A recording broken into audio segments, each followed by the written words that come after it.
I never intended to clean out the drawer that evening. It had been a long day, and I just wanted to relax. The kids were asleep, their soft giggles earlier in the night still echoing in my mind. Rachel, my wife, was in the shower, singing softly. Her voice had a way of calming me, of reminding me of simpler times. But as I searched for a pen to sign some papers, my fingers brushed against something unfamiliar at the back of the drawer. It was a thick envelope, the kind that seemed to hold significance. My first instinct was to ignore it. We had countless forgotten papers scattered throughout the house. Still, something about its weight in my hand made me pause. The contents spilled out onto the kitchen counter, 2 sheets of paper bearing the sterile formatting of a medical document. My eyes skimmed the words. Parentage Analysis Report. A strange chill crept over me as I read the names listed, mine, Rachel's, our 2 children, Evan and Lucy, and then, a 5th name. My heart sank as I read it. Father, Ethan Graham. A knot formed in my stomach as my eyes dropped to the next line. Probability of paternity, 100%. I froze. My mind raced to reject what I was reading, but the starkness of the words was unrelenting. Both reports, the one for Evan and the one for Lucy, told the same story. Ethan Graham, Rachel's old college friend, was their biological father. Not me. Rachel's laughter from the bathroom down the hall sounded so normal, so routine, and yet the ground beneath me had shifted. The room felt suddenly foreign, as if I were a trespasser in my own home. I placed the papers back in the envelope and slid it into the drawer. My hands trembled. My heart thudded in my chest, each beat an accusation. How could this have happened? When Rachel came into the kitchen a few minutes later, her hair damp and face glowing with that fresh from the shower look, I tried to act normal. She leaned in to kiss me, and I managed to meet her halfway. Her lips were warm, familiar, and for a fleeting moment, I wondered if it was all a mistake. Maybe this was some kind of clerical error or a cruel joke.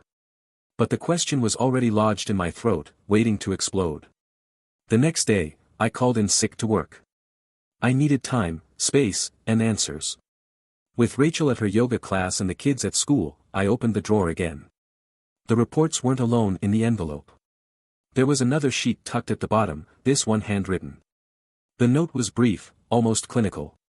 Robert, if you're reading this, you deserve to know the truth. The handwriting was Rachel's. I had always prided myself on being a calm man, someone who could think through emotions before acting on them. But as I read those words, anger coiled in my chest like a snake ready to strike. How long had she known this? How long had she kept this from me? My mind reeled, running through the timeline of our lives. We'd met in college. She was outgoing, full of life, while I was more reserved. We balanced each other, and it worked. After graduation, we married and built a life together. I never questioned the story of our children's conception or their place in our family. But now, every moment we had shared felt tainted. I confronted her that night. The kids were asleep, and Rachel was reading in bed, her face serene. I stood in the doorway, the envelope in my hand. My voice was calm, eerily so, when I spoke. Rachel, I found this in the drawer. She looked up, her eyes flitting to the envelope, and I saw the recognition there immediately. The blood drained from her face. Robert, she began, but her voice faltered. Ethan. I said the name like a curse. Ethan Graham. Her eyes brimmed with tears. Robert, When? I asked, stepping into the room. When did this happen? She didn't answer right away, and the silence was deafening. When she finally spoke, her voice was small. It was 5 years ago.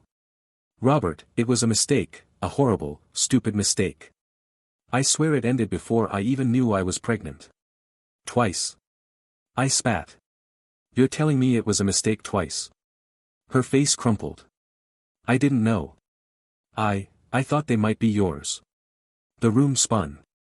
My mind refused to grasp the enormity of it. 2 children. 2 lives I had poured my love and soul into. Was it all a lie?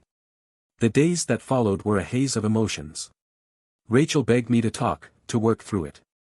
The kids are yours, she insisted. You're their father in every way that matters. I wanted to believe her, wanted to convince myself that love could outweigh biology. But every time I looked at Evan and Lucy, the doubt was there, gnawing at me. Could I keep pretending? Could I look them in the eye and ignore what I now knew? I started noticing things I hadn't before. Evan's sharp jawline, so unlike mine. Lucy's easy laugh, a mirror image of Ethan's. The realization clawed at me until I could barely breathe. I needed space. I told Rachel I was leaving for a few days. She didn't argue, perhaps sensing the fragility of the moment. I rented a small cabin in the woods, far from the noise of my life. Alone with my thoughts, I tried to make sense of it all. Memories of my children filled the quiet space, Evan's first steps, Lucy's endless curiosity about the world. How could I turn my back on them? But then I'd think of Rachel, her betrayal cutting deeper with each passing moment. It was there, in the solitude, that I began to question not just Rachel but myself. What kind of man did I want to be? What would leaving accomplish? Would it free me from the pain, or would it leave an even deeper scar? The answers didn't come easily, but the questions were enough to set the stage for what would come next. I drove back to the city with a heavy heart and a decision that felt like a stone in my chest. The winding roads leading away from the cabin gave way to the busy streets of the suburbs, but the hum of life outside the car couldn't penetrate the storm raging in my mind. My fingers tightened around the steering wheel as I rehearsed what I needed to say, not to Rachel, but to Evan and Lucy. They deserved the truth. When I parked in front of our apartment, the sight of the familiar building felt surreal. I'd walked through that door hundreds of times, each time carrying the weight of work, love, or fatherhood. Now, it felt like crossing a threshold into an unrecognizable world. The kids were sitting on the floor in the living room when I walked in, surrounded by a mess of toys and markers. Evan, always the serious one, was focused on constructing a spaceship out of Lego bricks. Lucy sat nearby, singing softly to herself as she colored in a book. Their innocent faces made my heart ache. They didn't deserve this. None of it was their fault. "Daddy!" Lucy exclaimed, jumping up and running to me. Her tiny arms wrapped around my leg, and I lifted her, her giggles warming a part of me I didn't want to admit still existed. Evan looked up, a small smile tugging at his lips. "Hey, Dad. You're back early." I nodded, setting Lucy down gently. "Yeah, I am. I needed to talk to you both." "Is Mommy coming too?" Lucy asked, her bright eyes searching the room as if Rachel might appear any second. "She's in the bedroom," Evan said. "She said you guys had a fight." I swallowed hard. "Go sit on the couch, kids. There's something important I need to tell you." Evan's brow furrowed in that way he always did when he was deep in thought, so much like Rachel. Lucy's excitement dimmed as she climbed onto the couch beside him, clutching her stuffed unicorn to her chest. I stood before them, my hands trembling at my sides. For a moment, I couldn't find the words. How do you explain something so shattering to two young children? But they deserved honesty, no matter how hard it was. "Evan, Lucy," I began, my voice steadier than I felt. "I love you both more than anything in the world. You're my kids, and nothing will ever change that." They exchanged a confused look, and Evan's frown deepened. "Okay." I took a deep breath, my throat tightening around the words. "But there's something you need to know. Something about who you are." Their eyes widened, Lucy's especially, and my heart broke at the confusion on her little face. "Mommy and I," my voice cracked, and I forced myself to continue. "Mommy and I love you very much, but you're not my biological children." Evan tilted his head. "Biological? It means you didn't come from me," I said softly. "You came from someone else." Lucy looked at me, her lower lip trembling. "You're not our daddy." "I am," I said quickly, kneeling in front of them. "I've always been your daddy. And I always will be. That doesn't change just because." "What are you doing, Robert?" Rachel's voice cut through the moment like a blade. I turned to see her standing in the doorway, her face pale and stricken. "You're telling them this?" she asked, her voice rising. "They're children, Robert. They're too young to understand." "They're old enough to know the truth," I shot back, my anger bubbling to the surface. "They deserve to know who they are, Rachel. Or were you planning to keep this a secret forever?" Rachel's hands trembled as she stepped closer, her eyes darting to the kids. "Evan, Lucy, go to your rooms." "Rachel. Go," she snapped, her voice cracking with desperation. Evan hesitated, his face pale, but he took Lucy's hand and led her down the hall. I waited until I heard their bedroom doors close before turning back to Rachel. You had no right, she hissed, her voice low but trembling with anger. None. They're my kids too, Rachel, I said, my voice hard. I had every right. Her expression crumpled, and the tears came then, spilling down her cheeks. Robert, I didn't know. I didn't know they weren't yours until after Lucy was born. And by then, it was too late. Too late. I said, my voice rising. Too late to tell me the truth. To give me the chance to decide what kind of life I wanted. You stole that choice from me, Rachel. I didn't want to lose you, she said, her voice breaking. I made a mistake, a stupid, awful mistake. But you were such a good father. You loved them so much. I couldn't take that away from you. You didn't take it away, I said bitterly. You built it on a lie. Her shoulders shook as she sobbed, and for a moment, I almost felt sorry for her. Almost. But the betrayal was too fresh, too deep. What were you thinking? I demanded. You let me raise them, love them, thinking they were mine, while Ethan. I haven't spoken to Ethan in years, she cried, cutting me off. It was one night. I was weak, and it was one night.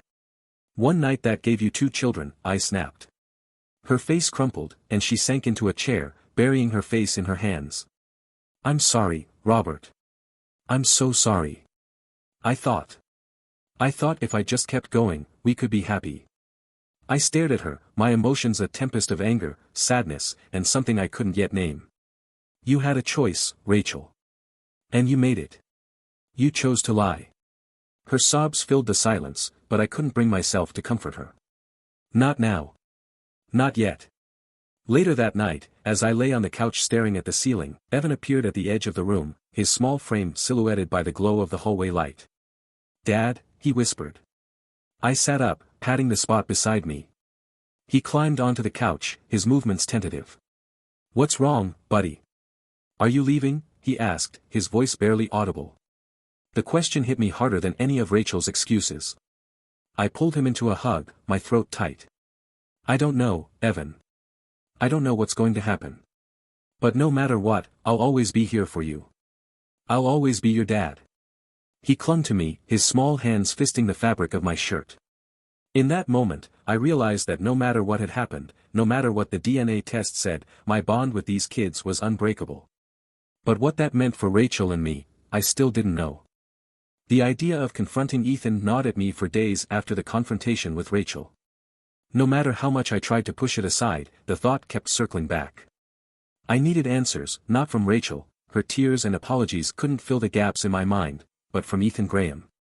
The man who, unknowingly or not, had fathered the children I had raised and loved as my own. I stared at the paternity reports on the table in front of me, Ethan's name glaring back at me like an accusation. I remembered him well, Rachel's charismatic college friend, always the life of the party. We'd all been part of the same circle back then. I'd never thought twice about their history, Rachel had assured me it was ancient history. Except it wasn't. The first step was finding him. It wasn't difficult. Social media made the world small, and within minutes I'd located his profile. His life seemed as polished and enviable as I remembered.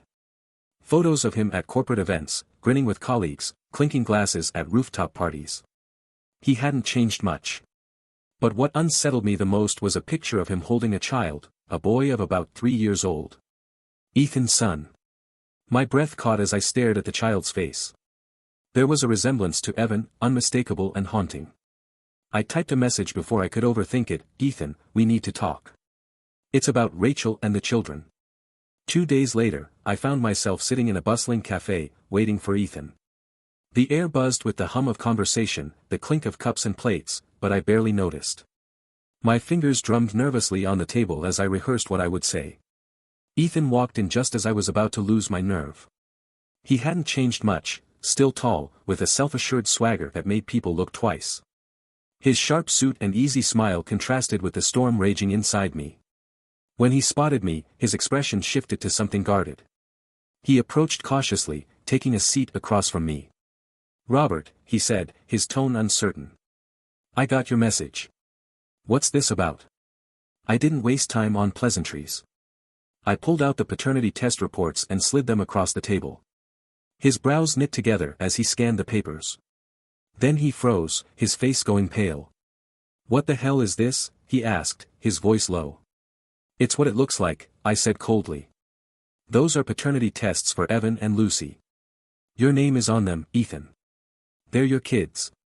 He looked at me, his mouth opening and closing as he struggled to find words. This has to be some kind of mistake." "It's not," I said, my voice sharp. "Rachel admitted everything. It was 5 years ago, wasn't it? That one night you two spent together." Ethan's face crumpled as he leaned back in his chair, running a hand through his hair. I didn't know. I swear, Robert, I didn't know." I studied him, searching for any hint of insincerity. His shock seemed genuine, but that didn't ease the anger simmering inside me. "You didn't think to question it?" I demanded. "Two kids that look exactly like you, and you didn't notice."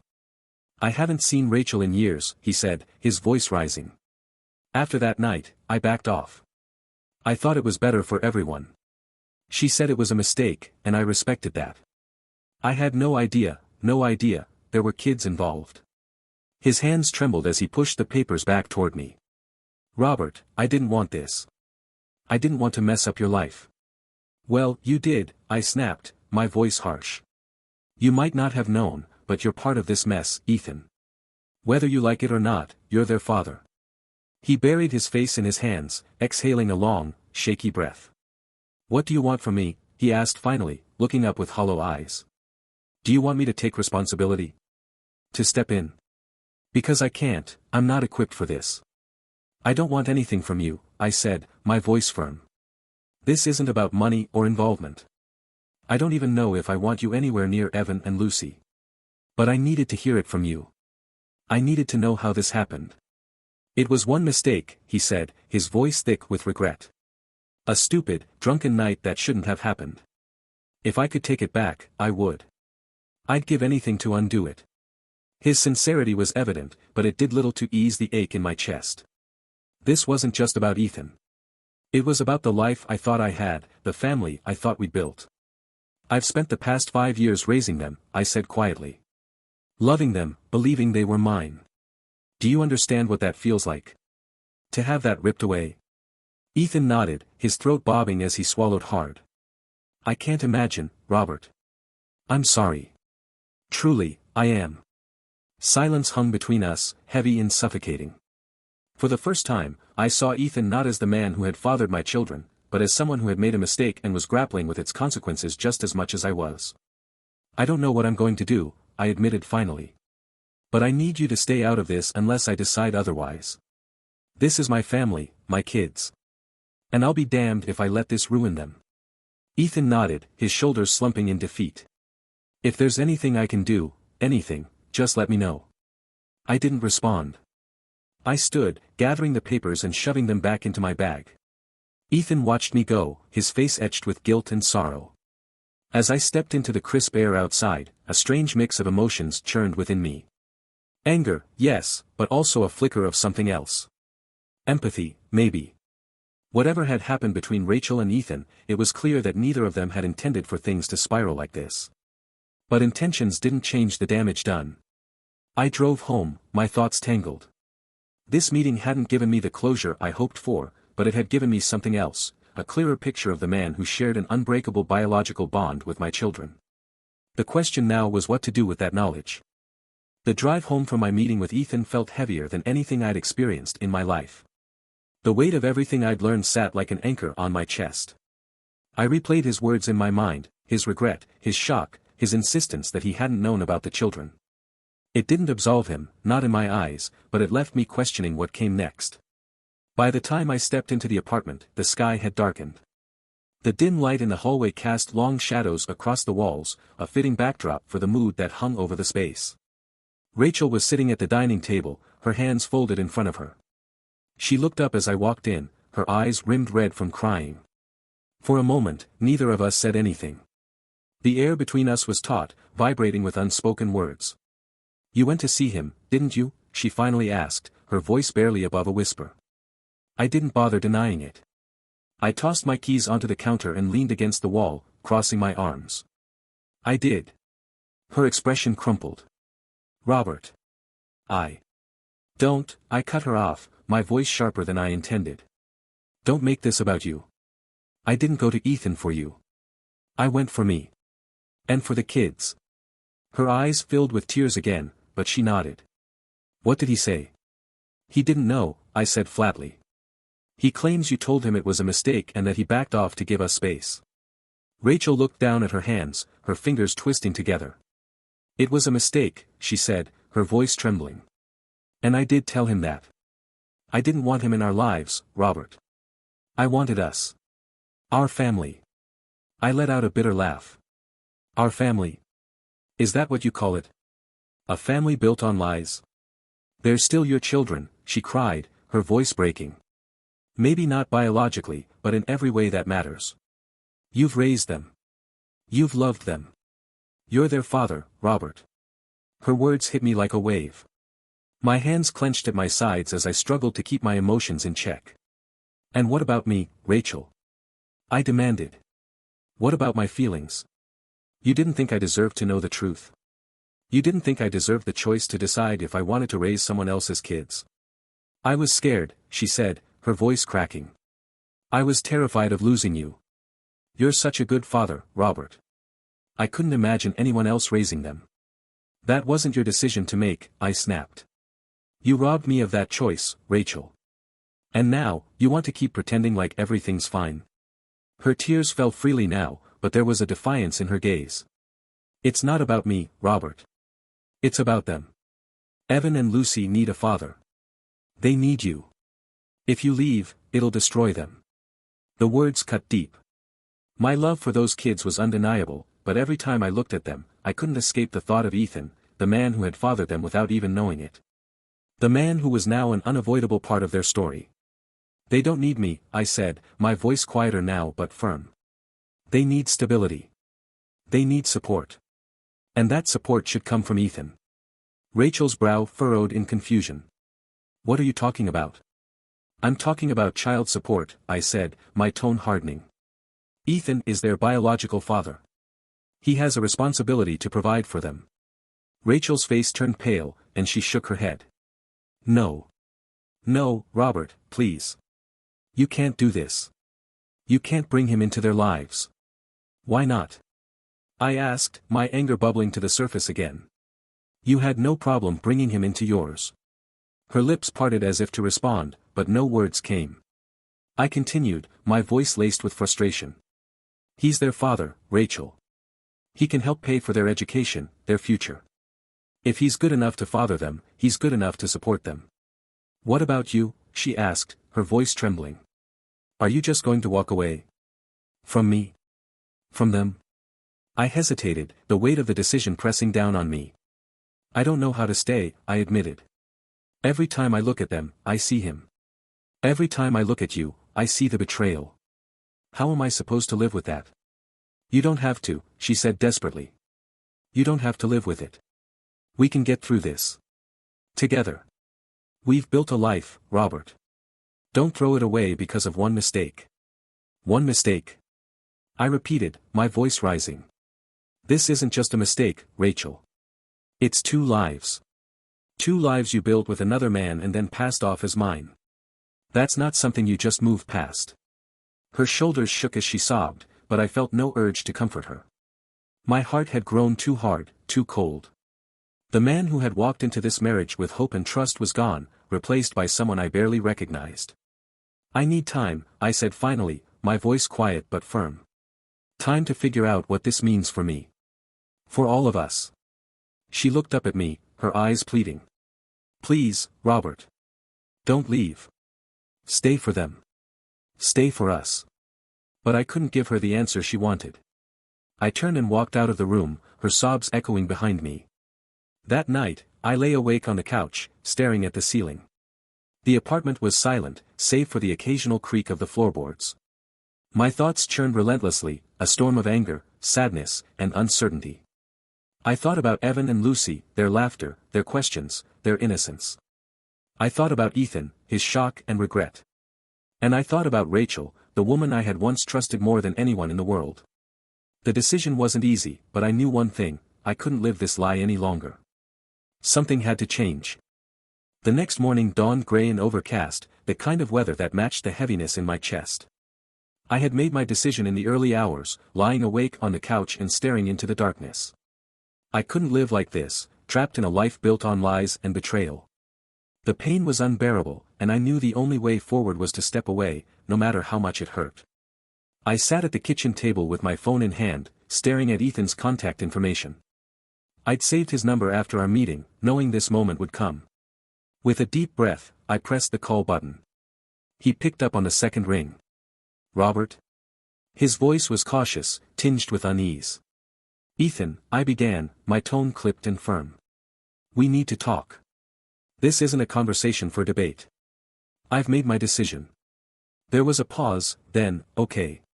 What's going on?" "I'm leaving," I said bluntly. "I've decided I can't stay in this family. But you have responsibilities now. Those kids are yours, Ethan. It's time you step up." "Wait," he said, his voice rising. "What are you saying? You're just going to leave them? What about Rachel? What about Evan and Lucy? They'll need support, and that's where you come in," I said sharply. "I've raised them for 5 years. I've given them everything. But they're your biological children, Ethan. It's your turn to take responsibility." "Robert, this isn't fair," Ethan protested. "I didn't ask for any of this. I didn't know about them." "Well, now you do," I snapped. "And fair or not, they're your kids. If you're not ready to step into their lives, you'll at least pay child support." Ethan's silence stretched over the line, the weight of the conversation settling in. Finally, he sighed. "If that's what it takes, fine. I'll pay whatever I need to." "That's not good enough," I said, my voice hard. "I'm not leaving this to chance. I'm taking legal action. You'll be hearing from my lawyer." "What?" "Robert, wait." I hung up before he could finish. My hands trembled as I placed the phone on the table. The decision felt final, like slamming a door on a chapter of my life. But there was no turning back now. The next few weeks were a whirlwind of legal proceedings and emotional upheaval. I filed a lawsuit against Ethan, demanding that he pay child support for Evan and Lucy. My lawyer assured me that the paternity test results were ironclad evidence, and the case was straightforward. Ethan didn't contest it, likely knowing he had no leg to stand on. Rachel was another matter. She begged me to reconsider, her pleas filled with desperation. She showed up at my temporary apartment one evening, her face pale and drawn. "Robert, please," she said, standing in the doorway. "Don't do this. Don't destroy everything we've built." "It was already destroyed, Rachel," I said, my voice cold. "You destroyed it the moment you decided to lie to me." Her eyes brimmed with tears. I was scared. I thought I was protecting our family. "You weren't protecting anyone," I snapped. "You were protecting yourself. And now, you have to deal with the consequences." She broke down then, sobbing into her hands. But I felt nothing. The love I had once felt for her had been replaced by an emptiness I couldn't shake. "This isn't about punishing you," I said, my tone softer. "It's about me finding peace. And I can't do that in this family." "What about the kids?" she choked out. "They love you, Robert. They need you." "They'll be fine," I said, though the words tasted bitter. "They'll have you. And now they'll have Ethan's support too." Rachel didn't respond, her sobs the only sound in the room. I closed the door gently, shutting her out of my life for good. When the court ruling came through, it was as expected. Ethan was ordered to pay child support for both children, with amounts calculated to ensure they had everything they needed. I felt no satisfaction in the verdict, only a hollow sense of finality. The last time I saw Evan and Lucy was at the apartment. I packed my remaining belongings while they played in the living room, unaware that it was the last time we'd be together. I wanted to tell them everything, to explain my reasons, but they were too young to understand. Instead, I hugged them tightly, memorizing their faces, their laughter, their innocence. "I love you," I whispered to each of them. "Always remember that." And then I left, the sound of their giggles echoing behind me. Months passed, and the pain remained, though it dulled with time. I moved to a new city, started a new job, and tried to rebuild my life. Rachel sent me occasional updates about the kids, but I never responded. It was too hard. Cutting contact had been the only way to survive, but it left scars I wasn't sure would ever heal. One evening, as I sat on the balcony of my small apartment, staring out at the city lights, I thought about Evan and Lucy. They would be growing fast, their lives continuing without me. The ache in my chest was unbearable, but I reminded myself that they were safe, supported, and loved, even if not by me. As much as I had lost, I had found one thing: clarity. The life I had left behind was no longer mine. And though the road ahead was uncertain, I knew I had made the only choice I could. The past was a wound I would carry forever, but the future was mine to shape.